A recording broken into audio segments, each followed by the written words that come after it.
For some young people, life can be very tough. Faced with poverty and homelessness, they don't just need a roof over their heads, but people to believe in them. This is YMCA crew who look after a number of homeless young people. But with the help of Sport Relief, it's much more than just a hostel.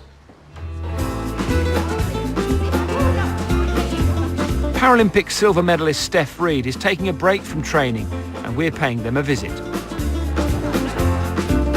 One way they try and engage with young people is through sport and exercise. Today there's a Zumba session, especially for young women affected by homelessness, and Steph can't help but get involved. While Steph is Zumbaing, it's an opportunity for me to find out more about the charity. When I first thought about coming to the Crew YMCA, I didn't think I'd see a Zumba class. You try all sorts here. We do a whole host of programmes. Being homeless is just a symptom for any of us. It's something that's happened to us. It doesn't define us. So what we try and do is obviously provide them somewhere to stay. Of course we would. But then really what we're looking at are the underpinning issues, but more importantly, the underpinning strengths and talents that people have got. So what we're trying with everything that we do is to turn lights on. It's not every day a Paralympic medalist turns up, and her story has captured their imagination. I was in an accident, I was in hospital, and that was a really devastating time for me. I mean, I was so thankful to still be alive, but at the same time, I just didn't really want to experience life without my foot. I would love to hear about what you guys are doing here, and what is one of the best things that you've learned while being here? Independent living. How to do things independently and on your own, and that you can get the experience and overcome anything you want, really, if you just try. What do you think would have happened if you hadn't found the YMCA crew here? Where do you think you would be now? I was thinking Cardboard box, yeah. struggling, really. Cardboard box and Aldi card. No, you'd be more at rock bottom, wouldn't you? You wouldn't have any support and you wouldn't have anyone by your side. Hard. Okay. What do you think you've learnt from speaking to this great Paralympian today? I think the most I've learned is that obviously to have like not your foot, that's like such a big thing. That's, you know, it's such a big thing to lose. And then obviously a lot of us in here have just lost our home and whatever stuff like that. But yeah, for you to like still go on with what you want to do and still make the best out of it, you know, even after such a horrible thing happened to you, gives, I think, like us a bit of inspiration to just get up and do stuff. And It's so funny because the way that you feel about me is the way that I feel about you, and just I don't know what it's like to be in a position where, you know, I don't have a home to go back to, and I just want you to know I think you guys have all been a huge encouragement to me.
All money raised by Sport Relief is spent making a difference to people, both abroad and here at home.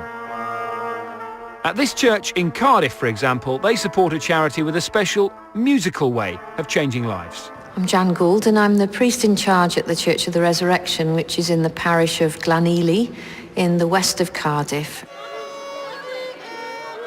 It's been quite well known in the past for being a very deprived area. And there are obviously still many families today who struggle financially, particularly in the current economic climate. And those families wouldn't really be able to afford music lessons ordinarily. Making Music Changing Lives is a project where we basically give children the opportunity to learn an orchestral instrument.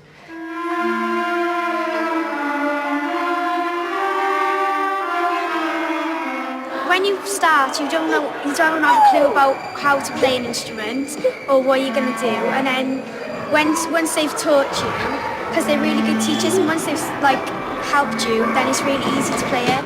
If you've never learnt an instrument before, you can come here and they'll help you learn an instrument, and it's good because you can mingle with other people, meet other people you didn't know before. You can learn a lot of music. You can play whatever instrument you want.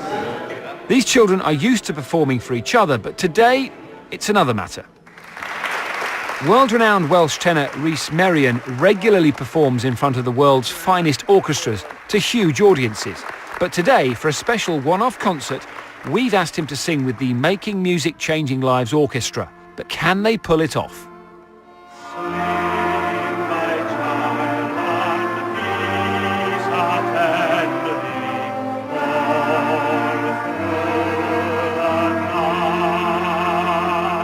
One of the things we've really noticed with the children since they've been developing their musical skills is that they have an increased sense of self-worth, an increased confidence.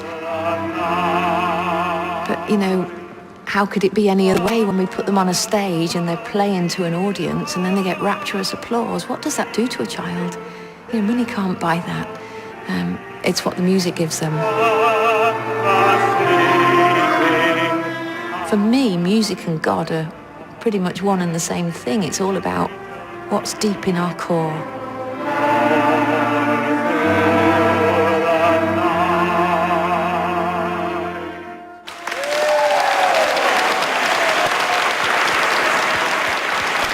A resounding success.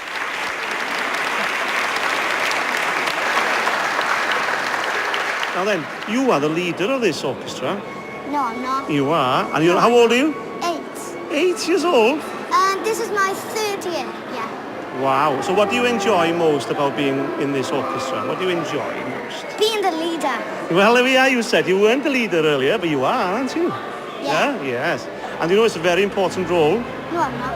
Everybody has to follow you. No, they don't. Yes. They have to follow the conductor. Yes, and you as well. No, not me. All right. Only the conductor.